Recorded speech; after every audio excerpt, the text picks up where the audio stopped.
Wild life এক্টটো অসমতো প্ৰযোজ্য বা নাগালেণ্ডতো প্ৰযোজ্য মই সেইটো বিষয়লৈ নাযাওঁগৈ ইমান কিন্তু আমি দেখিছোঁ আজি নিজ চকুৰে দেখিলোঁ অলপ দেৰি আগত যে যি অমানসিকভাৱে এটা মোনাত 4টা 5টাকৈ কুকুৰ ভৰাই আনিছে যিটো মানে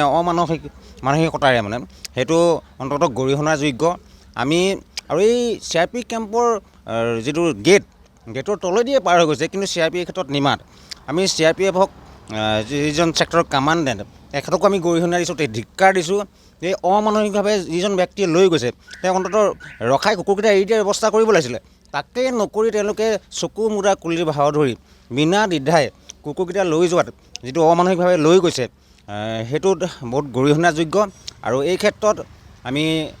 মেৰাপানী আৰক্ষী প্ৰশাসনো ভৱিষ্যতে যাতে এনেকৈ কুকুৰবিলাক সৰবৰাহ হ'ব নোৱাৰে তাৰ প্ৰতি দৃষ্টি নিক্ষেপ কৰিবলৈ আহ্বান জনাইছোঁ।